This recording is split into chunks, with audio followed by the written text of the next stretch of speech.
Hey everyone! Before we dive into this gripping tale, drop a comment below to let us know where you're watching from. If you love what you hear, hit that like button and subscribe for more stories that'll keep you glued to your screen. Now, let's get started with Emily Parker's unforgettable journey. Emily Parker was only 22, but life had already dealt her a tough hand.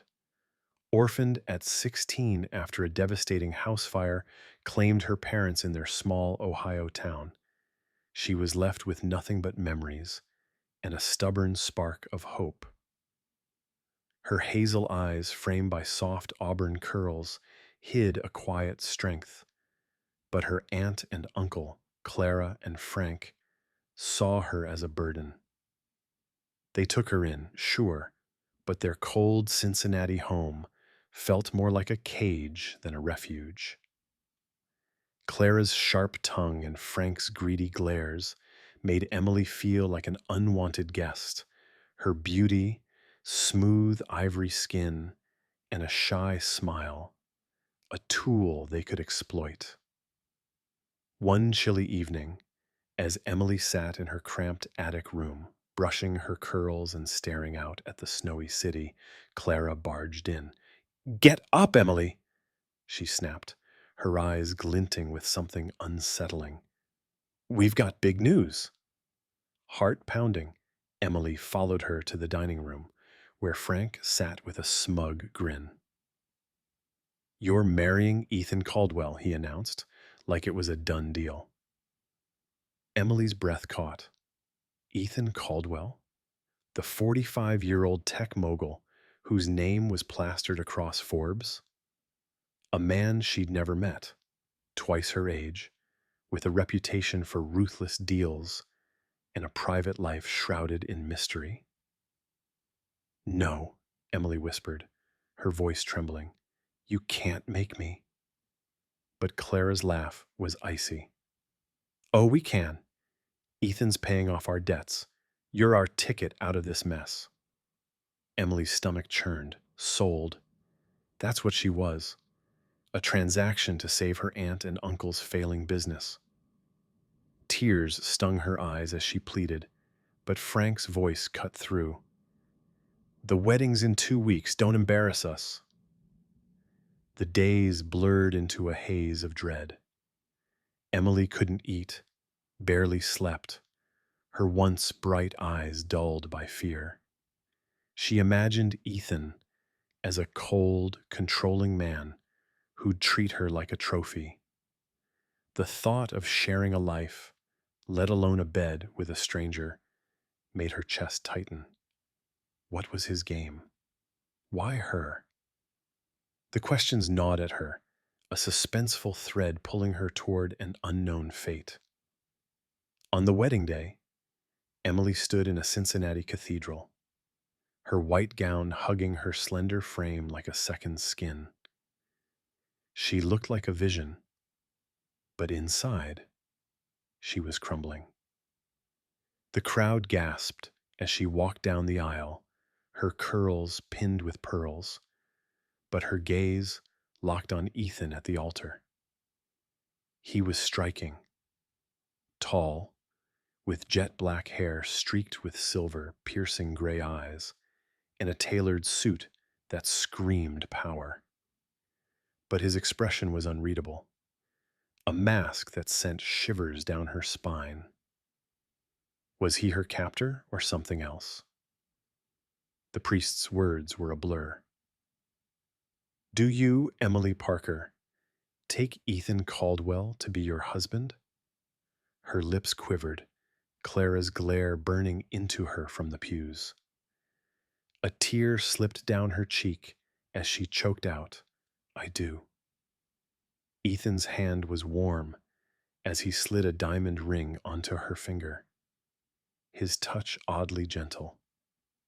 When he leaned in, his lips brushed her cheek, soft and fleeting, leaving her heart racing with confusion. Who was this man? The reception was a whirlwind of forced smiles. Ethan charmed the guests, but Emily sat rigid, her mind spinning. What did he want from her? As night fell, he guided her to a sleek limo, the silence between them thick with tension. They arrived at his sprawling mansion outside the city, all glass and steel, glowing under the moonlight. Emily's pulse quickened as they climbed the grand staircase to the master bedroom. The massive bed loomed, and she froze, tears welling up. Ethan turned, his gray eyes softening.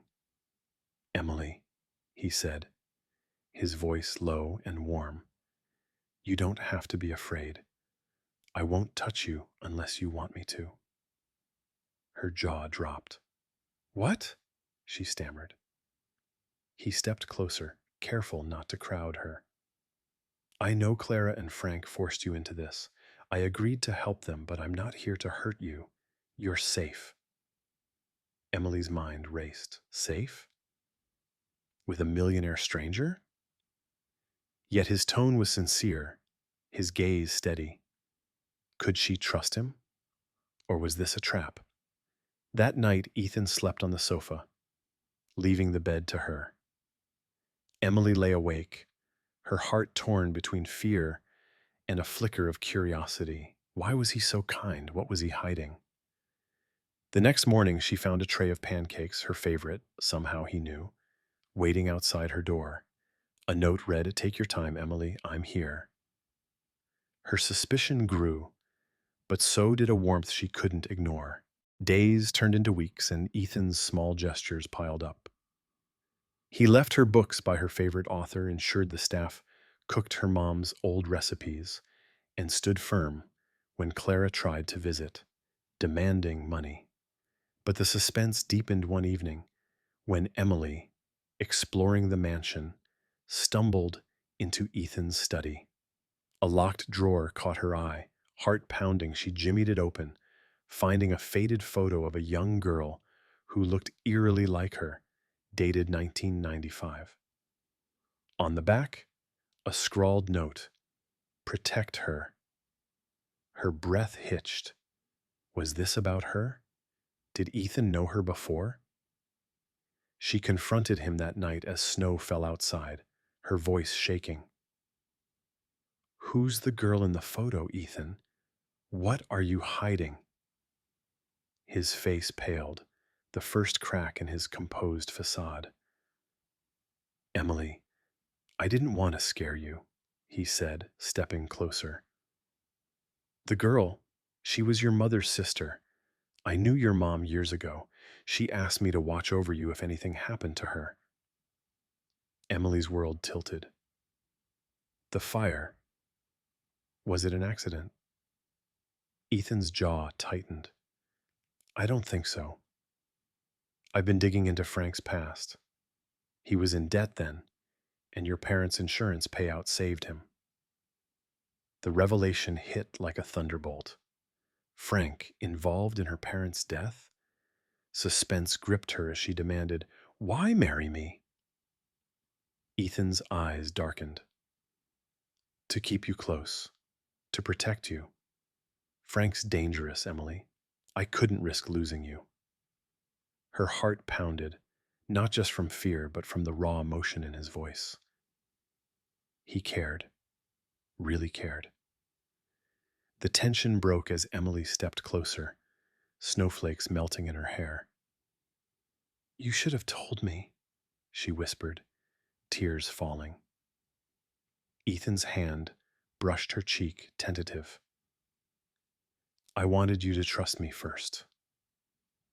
Her breath caught, and in a rush of courage, she closed the gap, her lips meeting his. The kiss was soft, then fierce, a spark igniting in the snowy night. She pulled back, trembling. "I trust you now." The next weeks were a whirlwind. Ethan hired investigators, uncovering evidence linking Frank to the fire, an arson cover-up.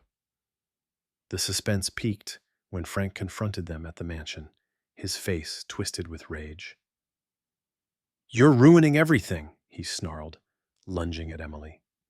Ethan stepped in, his voice deadly calm. Touch her, and you're done. The police arrived, tipped off by Ethan's team, and Frank was arrested, his crimes exposed. With the truth out, Emily felt free for the first time. She and Ethan grew closer, their love deepening through quiet moments, cooking together, laughing under the stars. One night by the fireplace, Emily initiated their first intimate moment, her heart open. I'm ready, she whispered, and Ethan's reverent touch made her feel cherished. Months later, Ethan took her to a snowy cliff overlooking the city. Emily, he said, kneeling, you've given me a reason to live, not just exist. Marry me again by choice. Tears streamed down her face as she nodded. Yes, Ethan, forever. Their second wedding was small, heartfelt, with friends who'd become family. A year later, Emily cradled their newborn daughter, Lily, in their mansion's nursery. Ethan wrapped his arms around them, his gray eyes shining. You're my everything, he murmured, kissing her forehead. Emily smiled, her heart full. From a trapped virgin to a loved wife and mother, she'd found her home. So there you have it, friends. Emily and Ethan's story proves love can bloom in the darkest places. Drop a comment with your favorite moment, and don't forget to like and subscribe for more heart-pounding tales. Until next time, keep chasing love and truth.